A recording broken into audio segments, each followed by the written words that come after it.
विद्युतीय द्रव्य, इसकी डेफिनेशन लिख रहा हूं, इसके आधार पर समझेंगे। दो परिमाण में समान व विपरीत प्रकृति के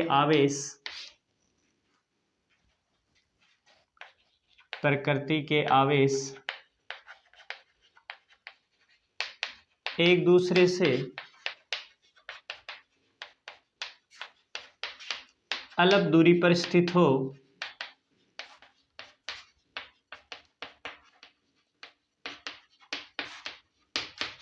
तो इस प्रकार बने आवेशों के युग्म को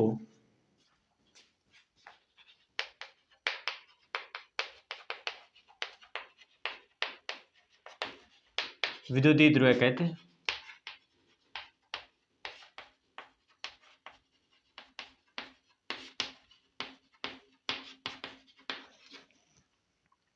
देखो, यानी दो आवेश जिनका परिमाण समान हो, एक प्लस क्यू है दूसरा माइनस क्यू है, दोनों एक दूसरे से बहुत कम दूरी पर हो, ठीक है, यानी इनके बीच की दूरी मैं मान रहा हूँ 2a। इनके जो बीच का बिंदु होता है ये कहलाएगा मध्य बिंदु, विद्युतीय द्रव्य का मध्य बिंदु। कहने का मतलब ये आधी डिस्टेंस a हो जाएगी और आधी डिस्टेंस a हो जाएगी। अब इसकी अक्षीय रेखा, अक्षीय तल, यानी वह तल या वह रेखा जो इनके दोनों आवेशों और इनके मध्य बिंदु से होकर गुजरे, ये रेखा क्या कहलाती है? विद्युतीय द्रव्य की अक्षीय रेखा या अक्षीय तल कहलाता है। वह रेखा जो विद्युतीय द्रव्य के तल के लंबवत गुजरे, विद्युतीय द्रव्य के लंबवत हो, या वह तल जो विद्युतीय द्रव्य के लंबवत हो, उसको निरक्षीय रेखा या निरक्षीय तल या विषुवतीय रेखा भी कहते हैं।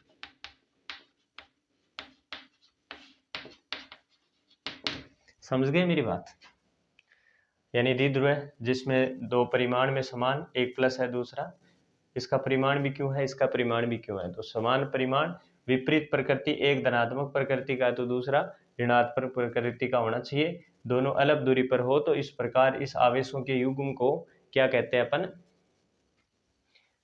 जैसे NaCl में Na+ और Cl- दोनों मिलकर एक द्विध्रुव का निर्माण करते हैं, ठीक है। अब इसके बारे में कुछ बिंदु, जैसे इनका बीच का बिंदु है वो मध्य बिंदु होगा, इनके दोनों आवेशों और मध्य बिंदु से जो रेखा गुजरती है उसको अक्षीय रेखा करते हैं। इसके मध्य बिंदु से द्विध्रुव के लंबवत जो रेखा गुजरती है उसको निरक्षीय रेखा या विषुवतीय रेखा कहते हैं। उसके बाद में आता है विद्युत द्विध्रुव आघूर्ण। विद्युत द्विध्रुव आघूर्ण, इलेक्ट्रिक डाइपोल मोमेंट।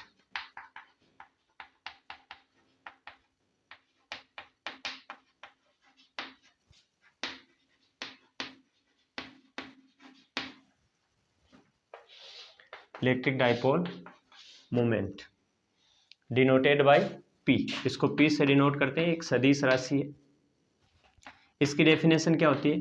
किसी एक आवेश का परिमाण, एक आवेश का परिमाण व दोनों आवेशों के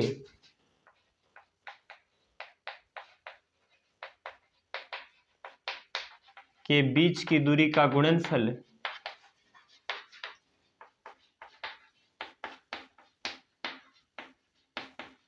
विद्युत द्विध्रुव आघूर्ण कहलाता है।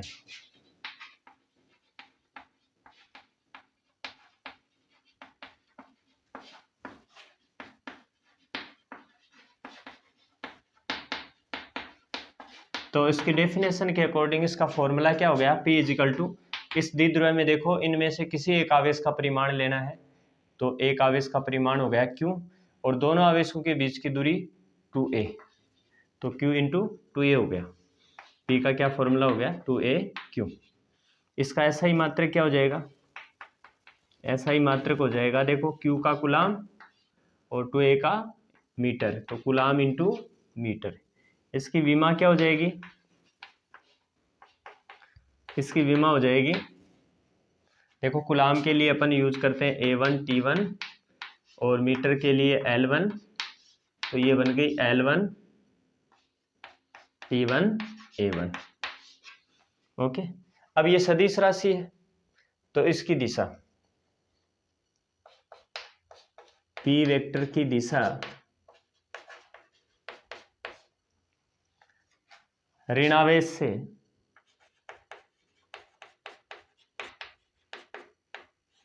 माइनस से धनावेश मतलब प्लस की ओर होती है।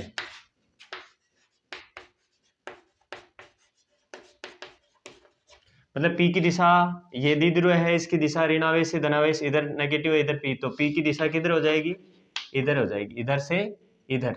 जबकि विद्युत क्षेत्र की तीव्रता की दिशा धनावेश से ऋणावेश की होती है, तो ये विद्युत क्षेत्र के विपरीत दिशा में इसकी दिशा होती है। बात करते हैं अपन विद्युत द्विध्रुव के कारण उत्पन्न विद्युत क्षेत्र, यानी विद्युत द्विध्रुव के कारण दो जगह विद्युत क्षेत्र ज्ञात करेंगे। विद्युत द्विध्रुव की अक्षीय रेखा पर स्थित बिंदु पर विद्युत क्षेत्र और विद्युत द्विध्रुव की निरक्षीय रेखा पर उत्पन्न विद्युत क्षेत्र। तो पहले अपन अक्षीय रेखा पर उत्पन्न विद्युत क्षेत्र की बात करते हैं। तो माना एक द्विध्रुव AB है, AB एक द्विध्रुव है जिसकी लंबाई अपन मानते हैं 2a, ठीक है। A पर माना माइनस क्यू आवेश है और B पर प्लस क्यू आवेश है, और ये इसका मूल बिंदु है, मध्य बिंदु सॉरी, और इसकी ये दूरी a हो गई क्योंकि ये बीच का बिंदु है, और ये बची हुई दूरी a हो गई। अच्छा, O से इसकी अक्षीय लाइन ये हो गई ना, मैंने आपको बता दिया अक्षीय रेखा ये है, और इस अक्षीय रेखा पर एक बिंदु P है, और इस बिंदु P पर हमें विद्युत क्षेत्र निकालना है, ठीक है। और ये बिंदु P है वो O से स्मॉल r डिस्टेंस पे है, O से स्मॉल r डिस्टेंस पे पॉइंट P है। तो अब मुझे ये बताओ कि इस माइनस क्यू आवेश से P की डिस्टेंस कितनी होगी। ध्यान देना, इतनी इतनी डिस्टेंस A है और ये R है, तो टोटल डिस्टेंस कितनी हो गई, R प्लस A। क्लियर है मेरी बात। यहाँ पे देखो B है जो प्लस क्यू आवेश है जिस पर, और ये पॉइंट P है, तो यहाँ से यहाँ की डिस्टेंस R है, ये डिस्टेंस A है, तो ये कितनी बच गई, R माइनस A। क्लियर। अब अपन देखते हैं, ये इन सभी को भूल जाओ, आपके पास माइनस क्यू आवेश है और एक पॉइंट P है, और यहाँ से यहाँ की डिस्टेंस R प्लस A है। तो बिंदु आवेश के कारण विद्युत क्षेत्र, मान लो कोई बिंदु आवेश है यहाँ प्लस Q, और इससे अपन स्मॉल r पर पॉइंट P पर विद्युत क्षेत्र निकाले, तो इसका फॉर्मूला आया था कि Q/r²। तो ये फॉर्मूला यहाँ लगेगा, आप लिखोगे माइनस क्यू आवेश के कारण बिंदु P पर विद्युत क्षेत्र। अच्छा, माइनस क्यू आवेश के कारण बिंदु P पर विद्युत क्षेत्र की दिशा होगी आवेश की तरफ, ऋण आवेश के कारण त्रिज्यी अंदर की ओर, मतलब ये हो गया EA वेक्टर की दिशा, और प्लस क्यू आवेश के कारण तीव्रता की दिशा ऐसे बाहर की तरफ हो गई, ये हो जाएगी EB वेक्टर की, ठीक है। तो EB इसको EA मानना है, तो EA इजकल टू परिमाण निकाल लो KQ अपॉन, यहाँ पे Q चार्ज है, अपॉन डिस्टेंस है R प्लस A का होल स्क्वायर, ठीक है। अगर मैं इसकी डायरेक्शन देखूं तो डायरेक्शन हो गई P से B की तरफ, तो PB वेक्टर के अनुदिश, समझ गए बात। अब देखो नेक्स्ट है प्लस क्यू आवेश के कारण P पर विद्युत क्षेत्र,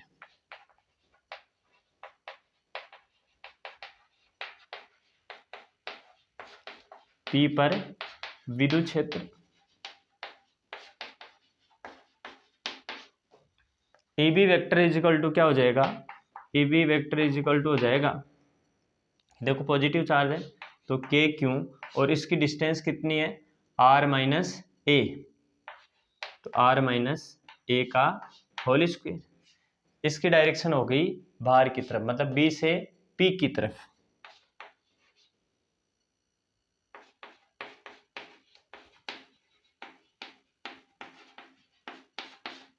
ठीक है, तो ई ए और ई बी के वैल्यू निकाल लिए अपन ने। तो अब परिणामी तीव्रता देखो, यहाँ पे परिणामी तीव्रता, यहाँ पे वेक्टर देखो, इसकी डायरेक्शन इधर है और इसकी डायरेक्शन इधर है, तो एक में से दूसरा माइनस हो जाएगा। अब देखो कौन से में से कौन सा माइनस करें, है ना, इस प्लस क्यू आवेश, क्योंकि जो तीव्रता होती है वो किस पे डिपेंड करती है, विद्युत क्षेत्र की तीव्रता होती है वो डिस्टेंस पे डिपेंड करती है। तो ये प्लस क्यों आवेश नज़दीक है, तो जो ई बी होगा वो अधिक होगा और ई ए होगा वो कम होगा, तो ई बी माइनस ई ए कर देंगे। ठीक है, या आप जैसे मान लो वेक्टर फॉर्म ले रहे हो, तो यहाँ माइनस आवेश है तो ये आ गई माइनस का K Q upon R plus ए, और ये हो गया के क्यू बटा आर माइनस ए का होल स्क्वायर। तो जो पॉइंट पी है उस पर परिणामी तीव्रता हो जाएगी, दोनों को ऐड करेंगे, दोनों को ऐड करेंगे, अतः बिंदु P पर परिणामी विद्युत क्षेत्र क्या हो जाएगा, E vector is equal to E A plus E B. इसको इक्वेशन नंबर फर्स्ट मान लेना, इसको सेकंड मान लेना, और ये आ गई थर्ड। तो समीकरण 3 में 1 और 2 से मान रखने पर, समीकरण 1 और 2 से समीकरण 3 में मान रखने पर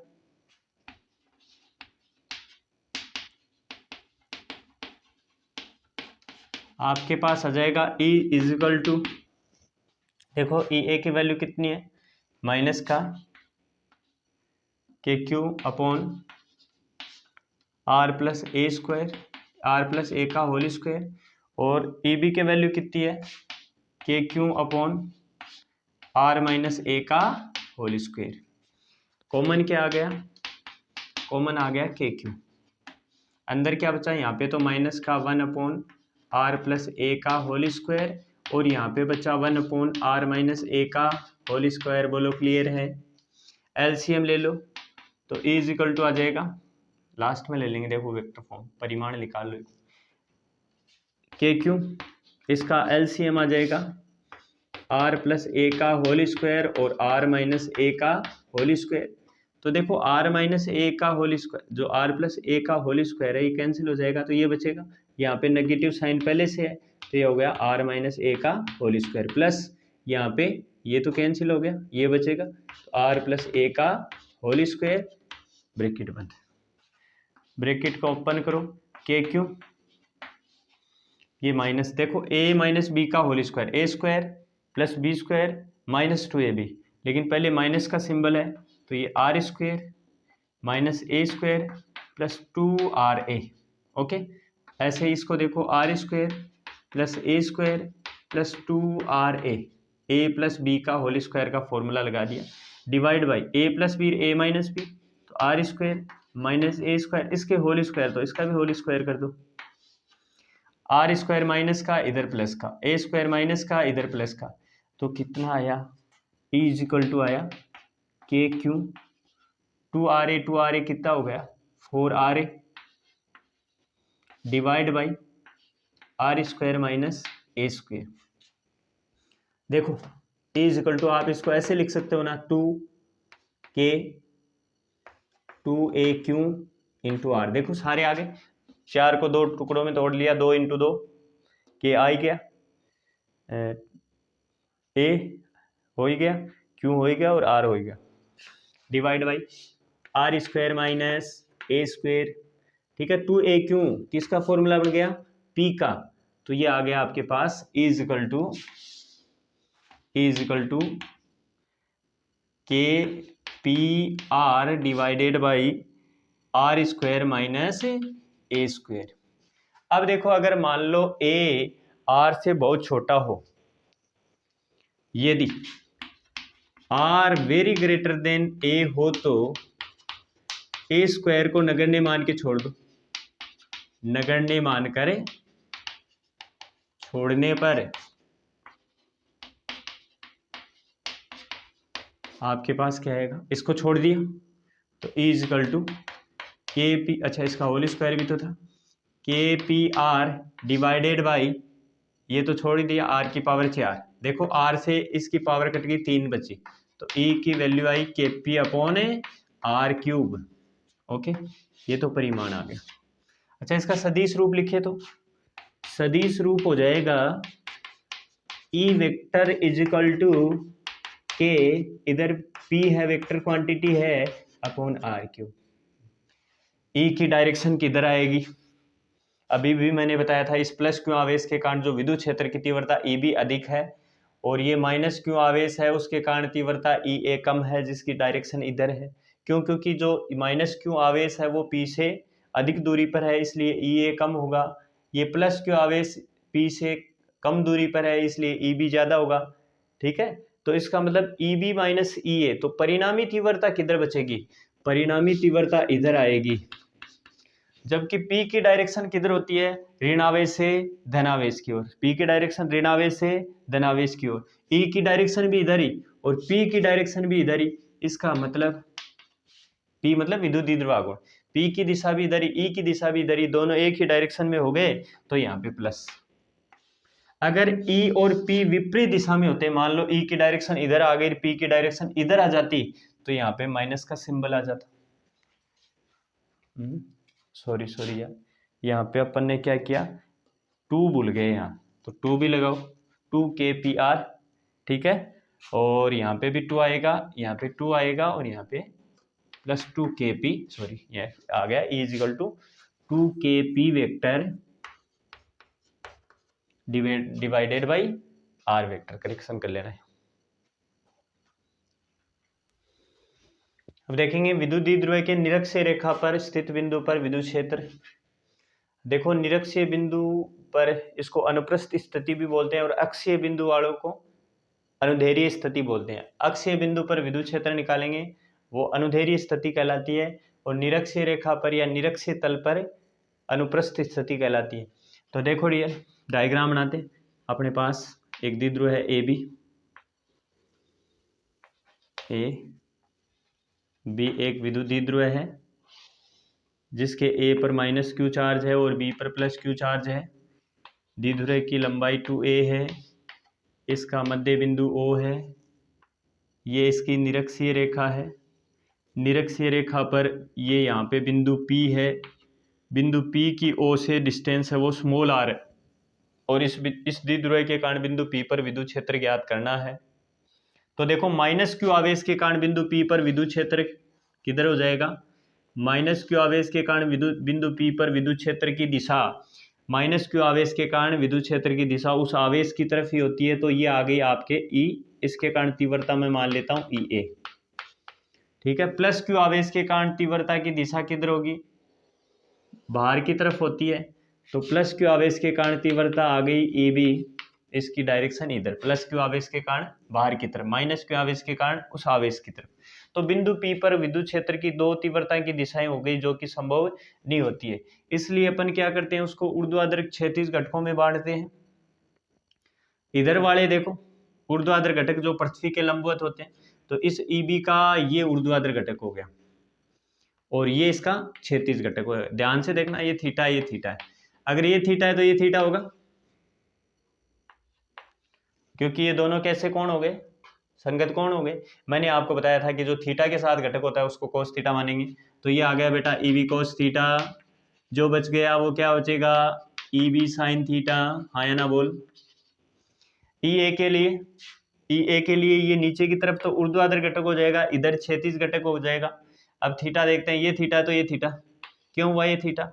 क्योंकि ये दोनों समांतर रेखाएं हैं, ये इसको प्रतिच्छेद कर रही है, तो ये और ये कौन से कोण हो गए? एकांतर कोण हो गए। तो इसका मतलब जो थीटा के साथ वाला घटक है वो कोस थीटा, तो EA कोस थीटा, और जो बच गया वो साइन थीटा, तो EA साइन थीटा। EA और EB निकालो, अगर ये दोनों बराबर आ जाएंगे तो ये घटक कट जाएंगे। पहले चेक करते हैं। माइनस क्यू आवेश के कारण बिंदु P पर विद्युत क्षेत्र,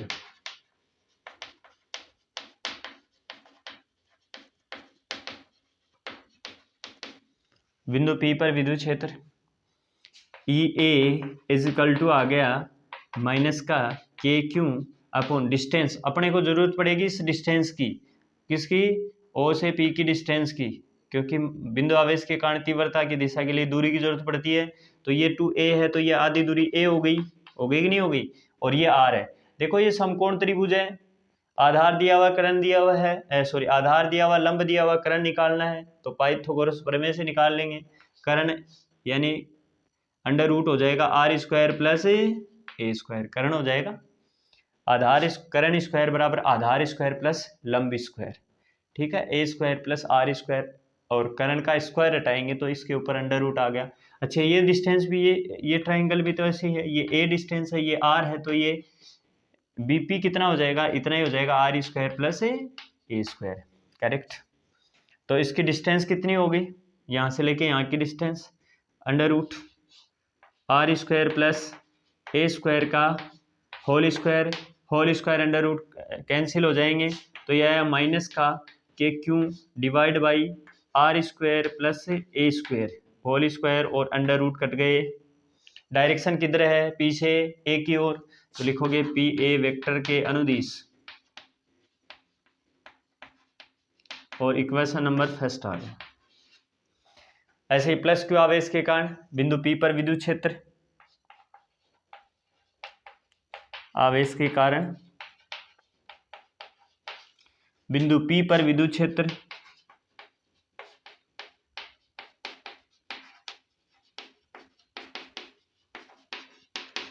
EB वेक्टर इज इक्वल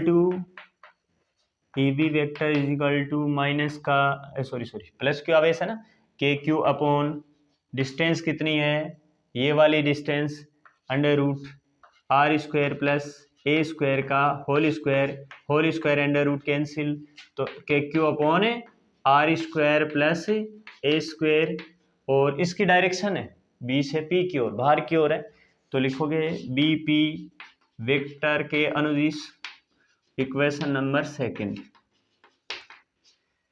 हाँ भाई, समीकरण 1 और 2 को क्या देख के क्या पता चल रहा है, समीकरण 1 और 2 से एक बात क्लियर हो रही है, समीकरण 1 और 2 से स्पष्ट हो रहा है कि EA का परिमाण इज इक्वल टू EB का परिमाण, और इक्वेशन नंबर 3 आ गई।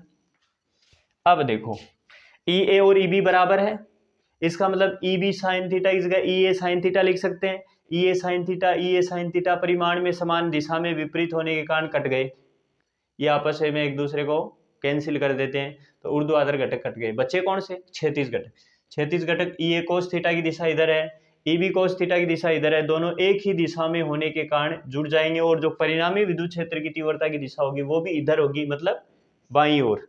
समझ गए मेरी बात। तो अतः बिंदु P पर परिणामी विद्युत क्षेत्र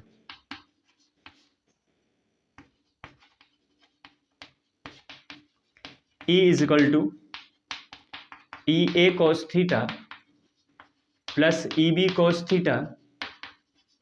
समीकरण 3 से अपन क्या लिख सकते हैं, 3 से EB की जगह EA लिख सकता हूं, तो E इज इक्वल टू आ गया 2EA cos थीटा। बोलो क्लियर। EA की वैल्यू है आपके पास के क्यू अपॉन आर, परिमाण लेना है अपने को, डायरेक्शन से कोई मतलब नहीं है। K Q upon R square plus A square, इसका परिमाण हो गया, कोस थीटा का निकाल लेते हैं। इस ट्राइंगल में देखो AOP में, त्रिभुज AOP में, इसको इक्वेशन दे देना, लास्ट में वैल्यू रखनी है। AOP के अंदर देखो आपको कोस थीटा निकालना है, क्या निकालना है, कोस थीटा। जरूरी नहीं आप AOP लो, आप BOP भी ले सकते हो। कोस थीटा का सूत्र क्या होता है, cos theta is equal to आधार बटे कर्ण, आधार क्या A और कर्ण क्या है ये वाला r square plus a square का अंडर रूट की जगह अपन पावर 1/2 लिख सकते हैं, कोई बुराई। तो समीकरण नंबर 5 आ गया। अब समीकरण 1 और 5 से समीकरण 4 में मान रखने पर, समीकरण 1 और 5 से समीकरण 4 में मान रखने पर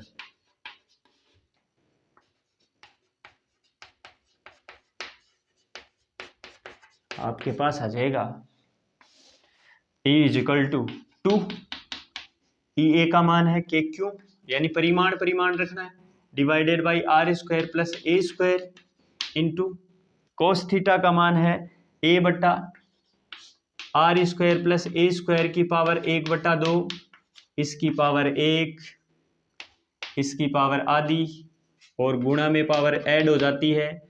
तो ये देखो ऊपर एक फॉर्मूला बन गया K 2a divide by R square plus A square की पावर 1 प्लस आधा, मतलब 3/2। तो इज इक्वल टू आ गया K P divide by R square plus A square की पावर 3/2। हाँ या ना बोल, यहाँ तक समझ आया? अब देखो वही बात, यदि आर वेरी ग्रेटर देन ए हो तो ए स्क्वायर को नगण्य मानकर छोड़ने पर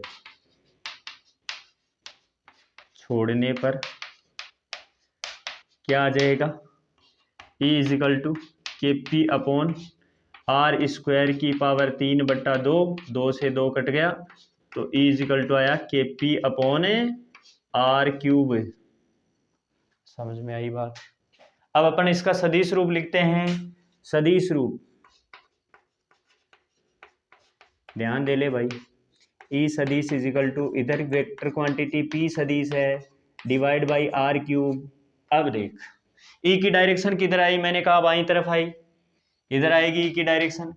P की डायरेक्शन मैंने बताया ऋणावेश से धनावेश की ओर होती है, यहाँ ऋणावेश रखा हुआ है, यहाँ धनावेश रखा हुआ है, तो P की डायरेक्शन इधर हो गई, P की डायरेक्शन इधर, E की डायरेक्शन इधर, दोनों एक दूसरे विपरीत है, तो यहाँ पे नेगेटिव साइन आ जाएगा और ये इसका सदिश रूप हो जाएगा। समझ में आया? देखो E अक्षीय रेखा पर विद्युत क्षेत्र की तीव्रता 2kp upon R cube. E निरक्ष क्या आया, E निरक्ष आया kp अपॉन आर क्यूब, तो इस kp अपॉन आर क्यूब की जगह अपन E निरक्ष रख सकते हैं ना, तो E अक्षीय इज इक्वल टू, या E अक्ष इज इक्वल टू 2E निरक्ष। समझ गए बात? या E निरक्ष निकालना हो तो E अक्ष बटा 2, निरक्षीय रेखा पर विद्युत क्षेत्र की तीव्रता अक्षीय रेखा की आधी होती है। ये इन दोनों के बीच में रिलेशन आ गया।